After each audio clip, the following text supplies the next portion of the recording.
Dios los bendiga. En esta ocasión voy a exponer el pasaje de Jeremías, capítulo 20, de los versículos número 7 al versículo número 13. El título es El camino de la consagración. Y permíteme explicar a qué me refiero con consagración y por qué hablo de un camino.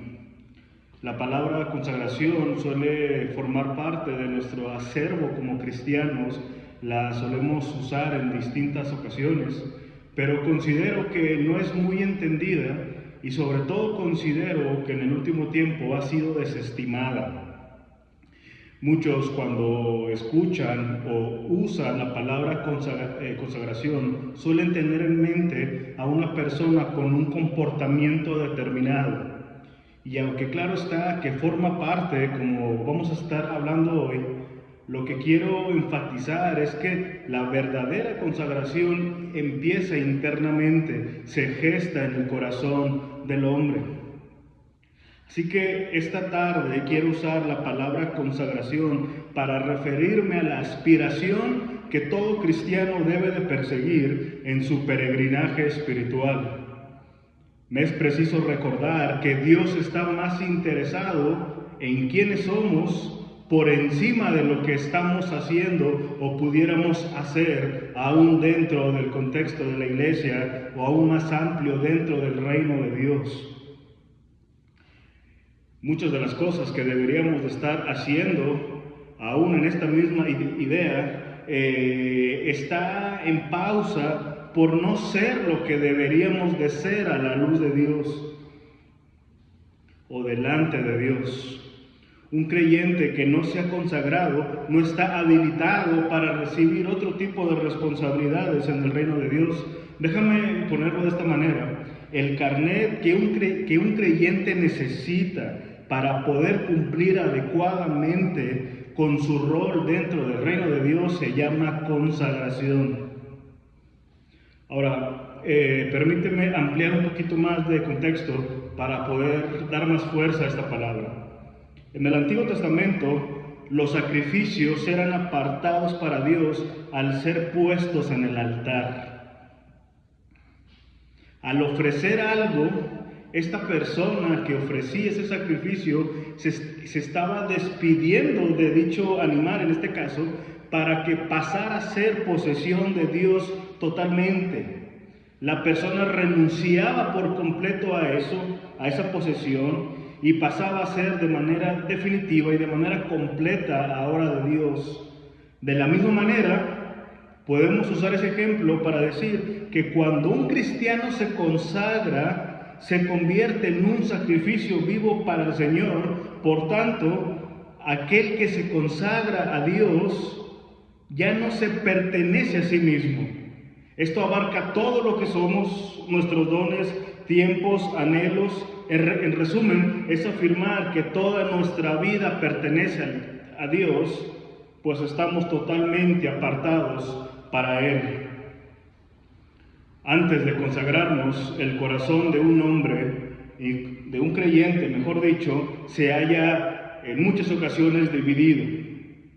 Cualquiera de nosotros pudiéramos decir que solamente hay plenitud en el Señor, pero pudiéramos terminar buscando esa plenitud fuera de Cristo. También puede que nos hallemos siendo fieles a Dios, pero en las áreas en donde hallamos más comodidad y no haber dado todo lo que somos, aún esas áreas que permanecen en exclusividad para nosotros, que no queremos soltar, esos pecados ocultos.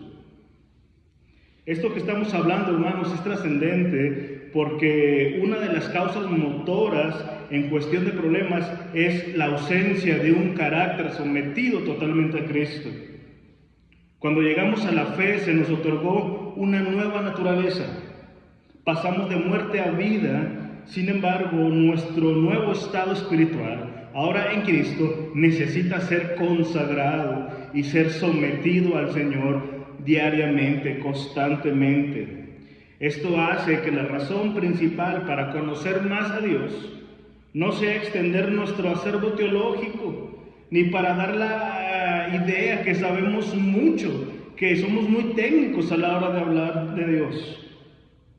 Más bien, el deseo genuino de un creyente por conocer más a Dios debe ser que este nuevo conocimiento nos impulsa, nos renueve y nos sature totalmente del Señor, de manera que seamos impulsados a someter todo lo que somos bajo el señorío de Cristo y así poder ser verdaderamente consagrados a Dios. Me estoy extendiendo un poquito en esta introducción porque creo que es necesario diferenciar. Aquí no estamos hablando de consagración en términos de renovar hábitos. Yo no estoy diciendo que si tú llegaste al Evangelio siendo impuntual, ahora tú te caracterices por la puntualidad. Si antes tú te caracterizabas por ser negligente en tu día, ahora eres una persona tan diligente. Y aunque todo esto es digno de elogiar y de considerar, yo estoy hablando de algo más profundo, algo más extenso, que abarca todo lo que somos, no hábitos meramente moralistas, para no caer en el engaño del moralismo. Finalmente, antes de pasar a nuestros puntos principales, tengo que decir, hermanos, que hay un costo. Hay un costo real para poder vivir y servir a nuestro Señor Jesucristo. Sí, hermanos, hay un costo por pagar para desarrollar una verdadera consagración. Y no estoy hablando de dinero, como luego esos charlatanes que intentan vendernos y persuadirnos a que si damos o si pactamos cierto dinero, vamos a estar o vamos a poder gozar de una vida más fructífera espiritualmente. De eso no estamos hablando aquí. El costo al que yo me refiero es a poder abrazar y aceptar el imperioso llamado de Dios a someter todo lo que somos a su santa voluntad. No dejaré de insistir en esto. El Evangelio ha hecho posible nuestra salvación, pero también nuestra santificación. De tal manera que la Escritura dice que los que hemos creído en el Señor Jesucristo, intencionalmente buscaremos asirnos de los medios de gracia que son nuestro sostén en nuestra búsqueda diaria de consagración. Sí, hermanos, el Evangelio que recibimos para perdón y para justificación ahora es el que nos permite también impulsarnos a buscar una vida de santificación permanente. En nuestro pasaje vamos a ver 3 pasos o 3 escalones que pueden hablarnos del proceso que todo cristiano debe de enfrentar o de caminar si anhela a una vida consagrada. Quizás no son todos, pero considero que estos pasos resumen en gran medida el proceso que enfrentamos a la hora de querer rendirnos al Señor.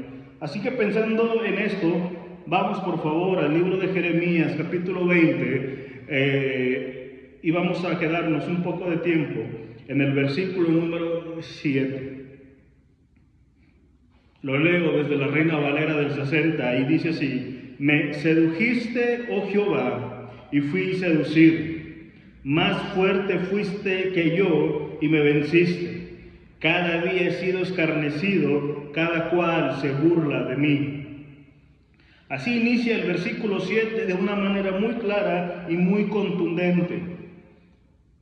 La Biblia de las Américas lo traduce de esta manera: me persuadiste, oh Señor, y quedé persuadido. Lo primero que nos muestra el versículo es el hecho ineludible por el que todo cristiano tiene que pasar. Es decir, todo cristiano tiene que pasar por un proceso llamado persuasión o convencimiento. Es como si habláramos de un tipo de seducción que Dios hace en el hombre para que él pueda reconocer quién es su Señor. Es un proceso.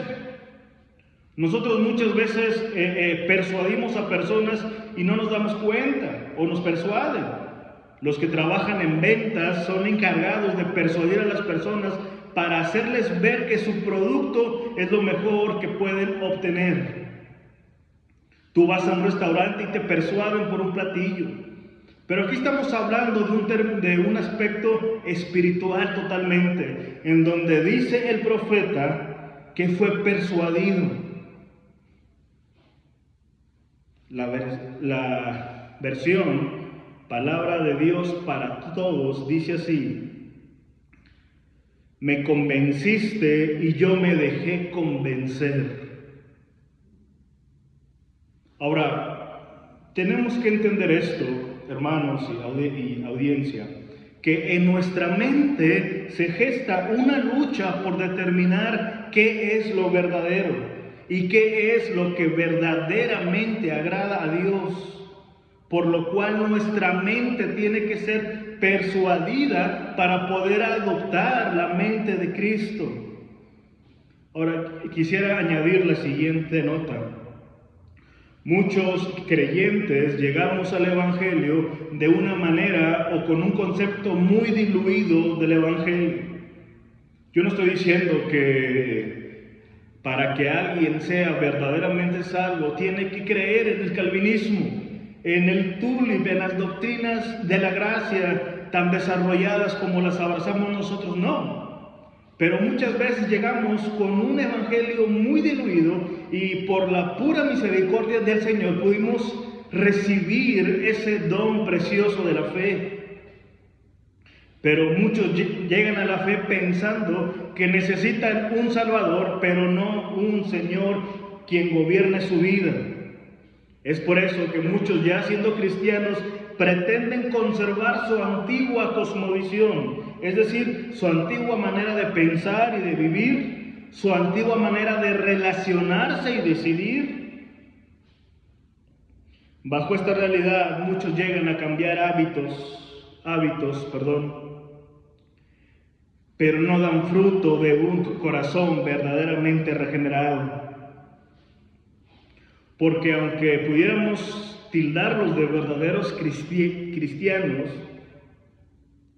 en su corazón pareciera ser que hay un trono dividido, o pareciera ser que las personas comparten un trono en común, en donde dice, aquí hay una silla para que yo me siente, pero también hay una silla para el Señor, de manera que en palabras muy prácticas pareciera ser que dicen, en mi corazón reinan dos señores, Dios y yo, y esto no puede ser así.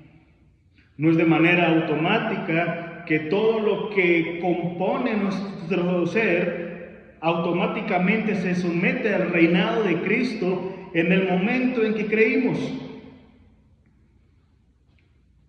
Hay que afirmar esto. La salvación que Dios promete por medio de Cristo es un acto. En un momento pasamos de muerte a vida, no así nuestra santificación. Es por eso que en la primera semana que creímos, aún había muchos aromas del viejo hombre.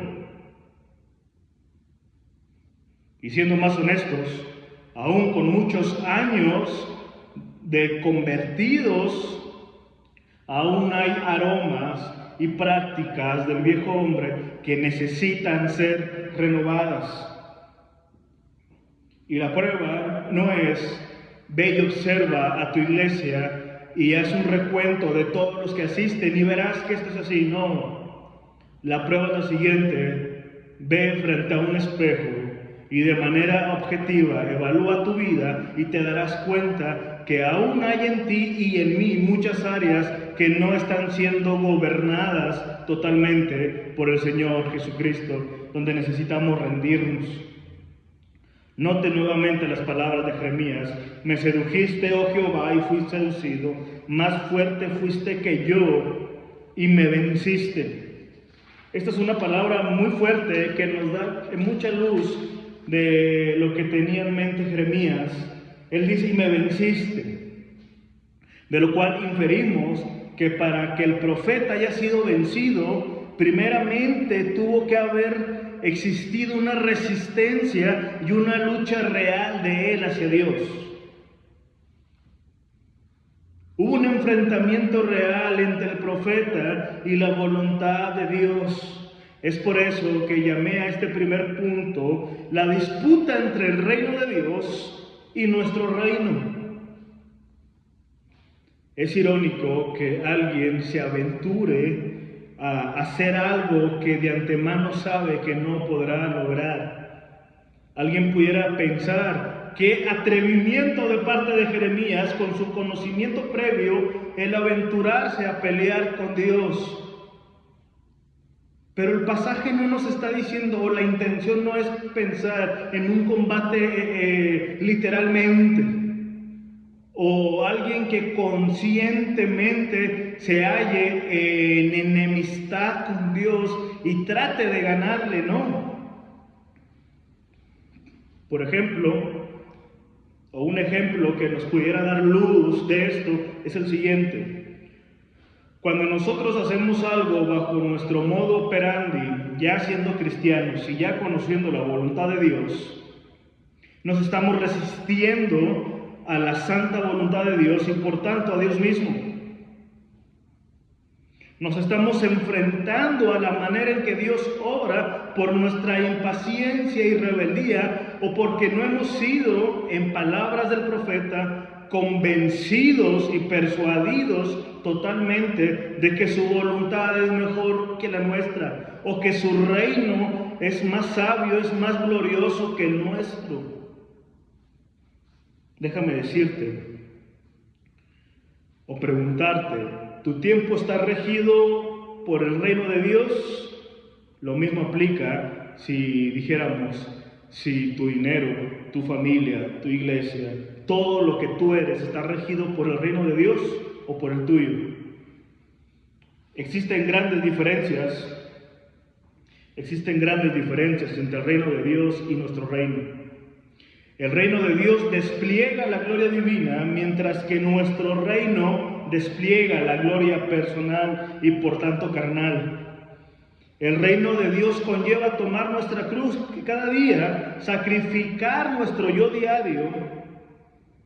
En cambio, nuestro reino rechaza esa cruz y nos incita a vivir para nosotros. El reino de Dios exige que nos desgastemos en aquello que generará tesoros en los cielos, en lo eterno.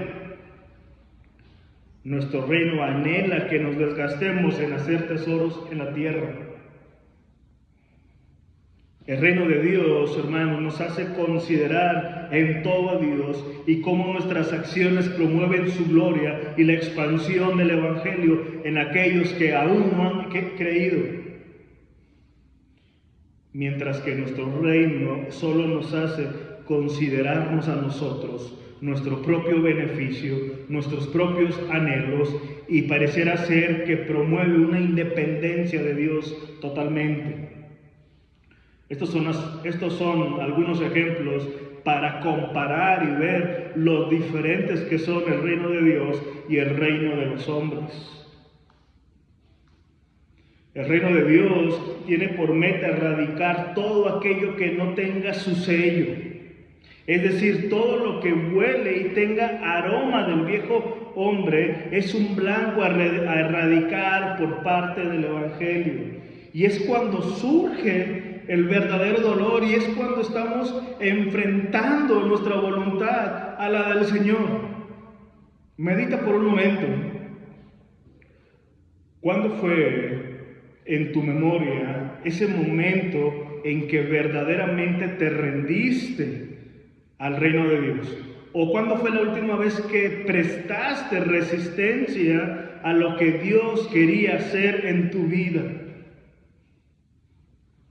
Puede ser en términos prácticos. Esto no solamente se aplica a pastores que luchan con su llamado divino al ministerio, puede ser con aquellos creyentes de nuestras iglesias que luchan por rendirse a reconocer que ese trabajo no proviene de Dios. O para nuestros propios jóvenes de decir, esa pareja no proviene de Dios. Es una lucha real, dolorosa. Thomas Watson dijo: Dios no corona a nadie que no se incline primero ante su trono. Y la corona que tenía en mente Watts no era una corona en donde la gente nos aplauda, nos reconozca o fama, sino esa gloria que nos espera en los cielos. Ahora, ¿cómo podemos ser persuadidos por Dios? Esto es un proceso difícil y suele ser lento. Dentro de la familia de Dios, dentro de la Iglesia Universal, todos estamos llevando un proceso diferente. Puede ser que nuestro hermano de al lado ya vaya más avanzado en ese proceso, donde el Señor quizás ya lo persuadió totalmente y ya puede ver lo grandioso que es rendir su vida al Señor y negarse a sí mismo. Pero quizás el del siguiente lado aún no ha llegado a ese punto y sigue resistiéndose y es doloroso porque experimenta el dolor que es seguir pecando ante el Señor y no se deleita o no haya deleite el cual está dentro del camino del Señor. Algo que se interpone mucho en este proceso es nuestra actitud orgullosa y nuestra falta de humildad. Cuando alguien viene y nos muestra una respuesta distinta a algo que nosotros ya creíamos saber, nuestro primer paso o nuestra primera reacción es resistencia. Nos resistimos porque pensamos que nosotros ya teníamos la verdad. Y lo mismo pasa cuando el Señor trabaja en nosotros. Hay una resistencia, hay un orgullo, hay una falta de humildad porque tenemos muchos argumentos que exponer para justificarnos o para decir por qué hacemos lo que estamos haciendo. Pero déjame darte un ejemplo antes de terminar este primer punto, y eso es del apóstol Pablo. En la carta a Filipenses, capítulo 1, versículo 6, leemos: estando persuadidos de esto, que el que comenzó en vosotros la buena obra, la perfeccionará hasta el día de Jesucristo.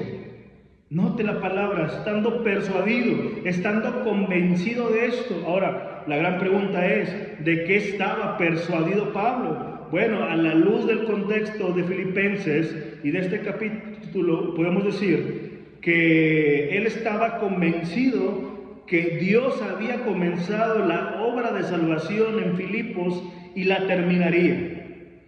En segundo lugar, que esa obra de salvación, una vez que fuera terminada, iba a ser expandida a todos los que el Señor ya tenía preparados, a sus elegidos. Y en tercer lugar, que Jesucristo, en el cumplimiento de su promesa, regresaría por su iglesia por segunda vez. De eso estaba persuadido Pablo, de la obra de salvación, de la culminación de esa obra de salvación para los elegidos en Filipos y del regreso glorioso de nuestro Señor Jesucristo. Y la gran pregunta es, ¿de qué manera el apóstol fue persuadido? Bueno, podemos ver en Hechos, lo digo de manera rápida, en que él fue observador de primera fila, cómo los planes suyos no eran llegar a Filipos, sino que tuvieron oposición a donde era su destino original y providencialmente llegaron allí. En el día exacto en que las mujeres oraban, el evangelio fue predicado, Dios abrió el corazón de Lidia, creyó, y después su familia fueron bautizados y providencialmente se formó la iglesia en Filipos. De manera que Pablo dijo, de esto yo no tengo nada que ver, no hay ningún crédito mío, porque la obra de la providencia divina se sobrepuso a nuestros planes y fue persuadido que la voluntad de Dios siempre es mejor que la nuestra. Así que, hermano, no te resistas más a la voluntad de Dios. Si eres del Señor, déjame decirte que Él ganará, te convencerá, pero evita más dolor, evita más confusión y somete tu vida a Cristo. En segundo lugar, vamos a ver la disputa entre el temor a los hombres y el temor a Dios. Voy a ir más rápido. En segundo lugar, consideremos este punto, la disputa entre el temor a los hombres y el temor a Dios. Veamos la segunda parte del versículo número 7 y dice: cada día he sido escarnecido, cada cual se burla de mí. El profeta estaba siendo objeto del escarnio por parte del pueblo. Cuando usa la Biblia la palabra escarnio, está aludiendo a una risa y a una humillación. No es esa risa común que compartimos entre amigos, sino es humillar a la persona. Y él estaba siendo humillado. ¿Y cuál era la razón de esta humillación? Bueno, él mismo dice que era el mensaje que él daba. Vean el versículo 8. Porque cuantas veces hablo, doy voces, grito, violencia, destrucción. Porque la palabra de Jehová me ha sido para afrenta y escarnio cada día.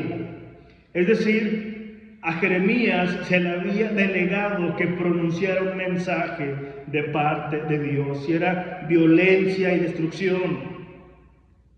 Esto no era agradable a los ojos del pueblo, pero sí a Dios.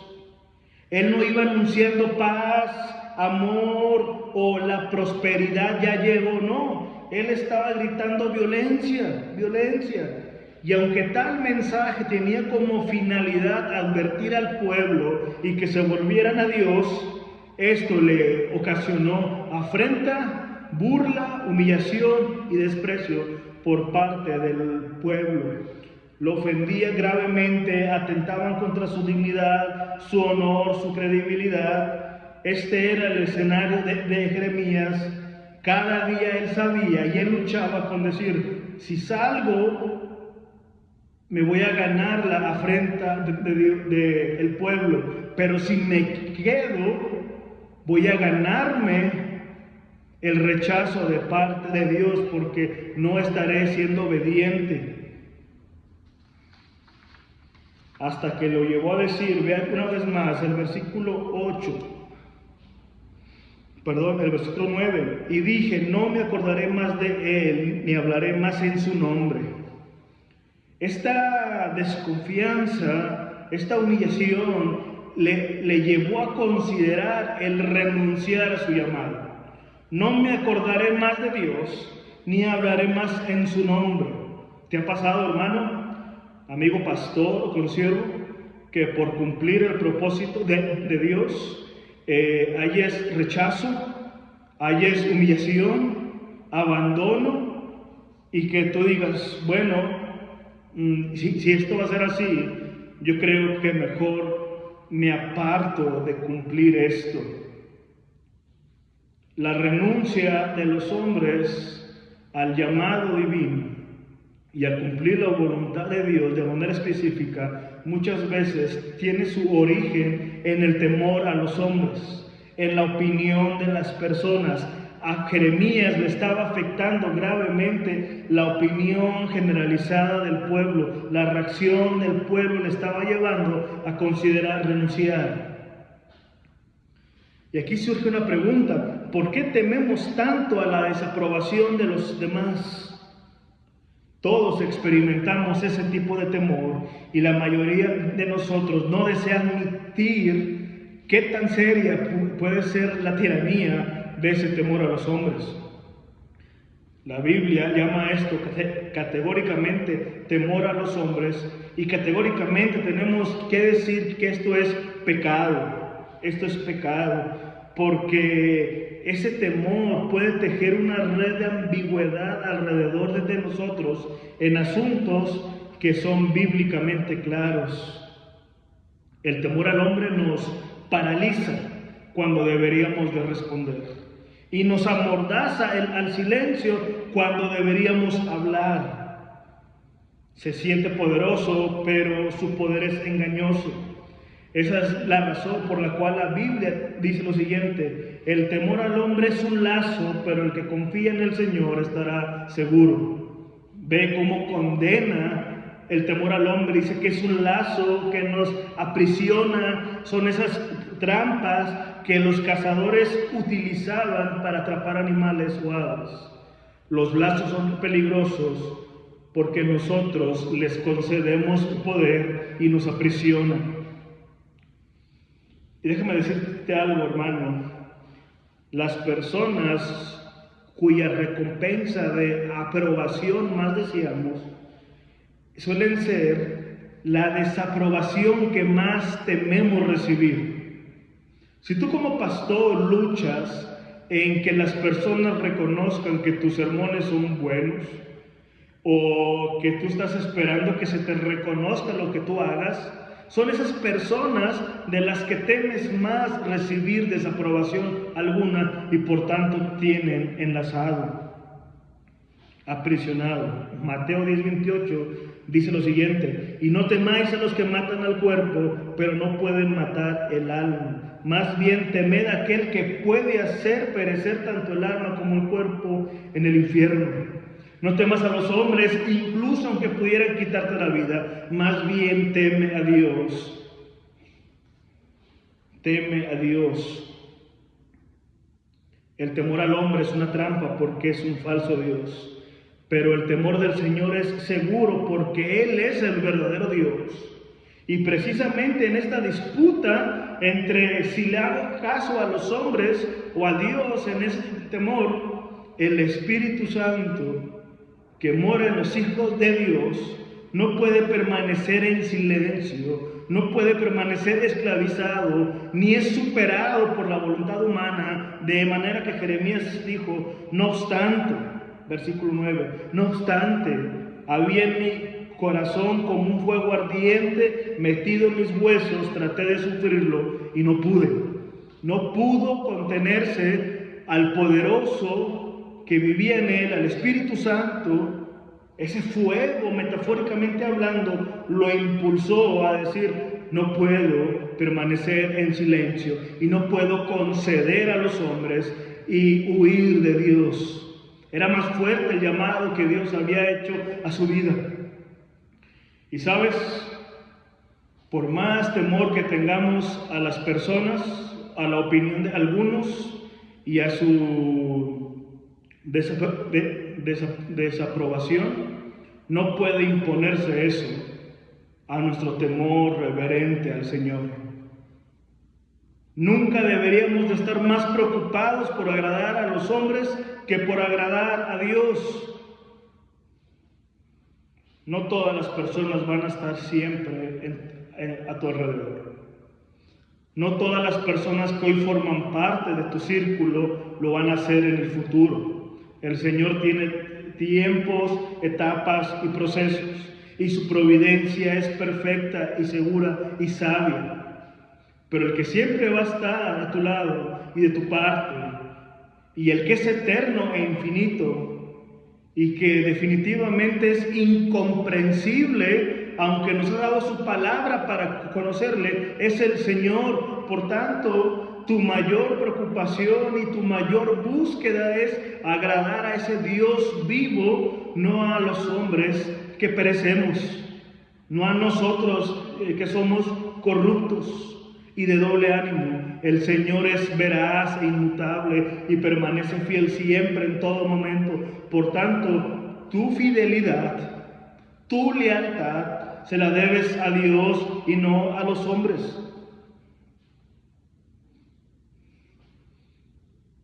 Al final, cuando estemos en el tribunal de Cristo, nuestro evaluador va a ser un juez perfecto, que es Cristo y no ningún hombre de esta tierra. Así que si determinas estar más interesado en las opiniones de un hombre, ganarás más aquí abajo, pero perderás allá arriba en los cielos.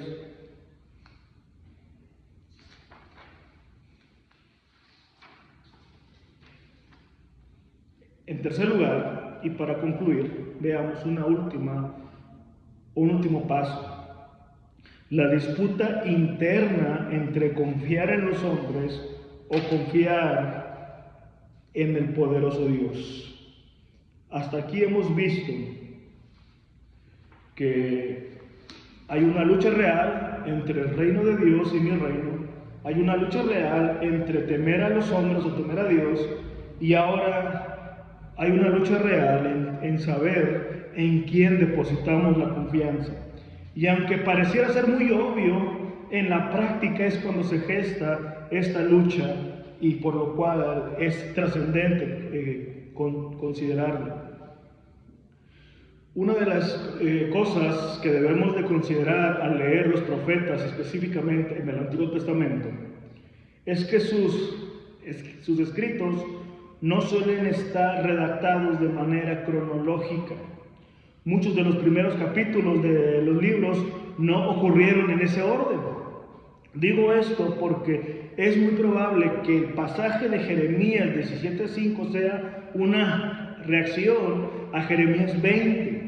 Nota lo que dice Jeremías capítulo 17, versículo 5. Así ha dicho Jehová: maldito el varón que confía en el hombre y pone carne por su brazo y su corazón se aparta de Jehová. Ahora compáralo con el versículo número 10 de Jeremías 20 que estamos exponiendo. Porque oí la murmuración de muchos, temor de todas partes, denunciémosle. Todos mis amigos miraban si claudicaría. Quizás engañará, decían, y prevaleceremos. Tomaremos de él nuestra venganza.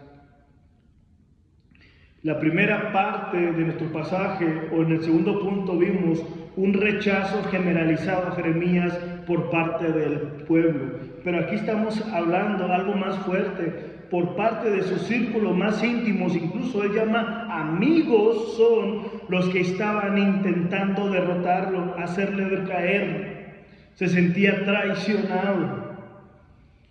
Esos hombres que en teoría pudieran fortalecerlo en tiempos difíciles, como los que estaba pasando, eran los que anhelaban su caída. Este grupo de supuestos amigos no veían venir el tiempo en que él fuera derrotado totalmente. Es por eso que quizás Jeremías 17:5, cuando hablamos de maldito el hombre que confía en el hombre, se hizo una verdad en él. En momentos de dolor no podemos culpar a Jeremías, que todos solemos correr a esas amistades que pensamos que pueden consolarnos o ofrecer un grato refugio y dirigirnos en la lucha que enfrentamos. Ahora, esto no es un problema, hermanos, porque parte del propósito de Dios al rodearnos de una iglesia sana es que sea ese círculo de protección divina. De hecho, el pasaje de Jeremías 17:5 no es una invitación a vivir desconfiando de las personas para siempre. Más bien alude a no confiar en las personas como si ellos fueran Dios. Así que el problema no está en que tengas amigos y busques consuelo. El problema está en pretender que esos amigos son Dios. Solamente en las manos de un Dios eterno y trascendente es que está nuestro tiempo y nuestra propia vida. David dijo lo siguiente: en tu mano están mis tiempos, líbrame de las manos de mis enemigos y de mis perseguidores. En el Salmo 31:15. Todo lo que concierne a la vida del hombre está en las manos de Dios. John Owen dijo lo siguiente: la paz del creyente está anclada en la providencia inmutable de Dios, no en la cambiante voluntad de los hombres. Nota eso, hermano. Nuestro futuro y presente no está a merced de las personas, aunque tengan poder terrenal. Está en las manos de un Dios eterno. A veces tus acciones pudieran reflejar que la seguridad de tu trabajo está en tu jefe y no en Dios. Y por eso crees que le debes más lealtad a tu jefe que a Dios mismo. Por ponerte un ejemplo. Pero, ¿sabes? Esto que experimentó Jeremías, esta traición, fue lo mejor que le pudo haber pasado. Porque de este modo es que él pudo verificar, en ese contexto de debilidad, de incertidumbre, era el momento idóneo y perfecto para que Dios se revelara a él como lo que Dios es, un poderoso gigante. Versículo 11 y 12 dice: mas Jehová está conmigo como poderoso gigante, por tanto los que me persiguen tropezarán y no prevalecerán, serán avergonzados en gran manera, porque no prosperarán, tendrán perpetua confusión que jamás será olvidada. Oh Jehová de los ejércitos, que pruebas a los justos, que ves los pensamientos y el corazón, vea yo tu venganza de ellos, porque a ti encomiendo mi causa. Finalmente, el Señor se le presentó a Jeremías como el poderoso, como aquel que es más grande que nuestros pensamientos, que es más grande que los que nos humillan, que es más grande que nuestro círculo que nos ha traicionado. Él es más poderoso que nuestra voluntad y la de cualquier hombre. Él es más poderoso que nuestros temores, más potente que nuestras ansiedades y más digno de confianza que cualquier cosa o persona en esta tierra. Hermano, la mejor manera en que podemos consagrar nuestra vida a Dios es recordando y anclando quién es el que me ha salvado. Es recordar en quién he creído y recordar que es más fuerte el que está por mí que los que quisieran vernos caer espiritualmente, hermano. Pablo dice que nuestra lucha no es con sangre ni carne, sino que con huestes espirituales de maldad. Y viene hablando de demonios en ciertos rangos. Pues déjame decirte que Dios es más poderoso que todos esos demonios, que todos esos ángeles caídos. El Señor es poderoso en gran medida. Cuando se reveló a Moisés como el gran yo soy, dice la Escritura que Moisés tan solo pudo ver su espalda. Antropomórficamente, una manera de decirnos lo pequeño que somos nosotros y lo grande que es Dios. Es un Dios infinito para la mente finita de los hombres. Pero ese Dios infinito y eterno y soberano y poderoso es aquel que lucha por nosotros y es aquel que ha prometido llevarnos hasta el final, hermano. Este proceso finalmente es ineludible si deseamos una vida consagrada al Señor. No podemos evadir esto, no podemos optar por tomar otras rutas. Esta es la ruta que el Señor ha delineado para consagrarnos a Él. Que el Señor nos otorgue rendición, que nos venza lo antes posible para poder contemplar la faz de su gloria en Jesucristo. Oremos, hermanos. Gracias, Señor, por esta palabra. Que se ancle en nosotros y que sea luz a los que puedan escuchar. En el nombre de Jesús. Amén.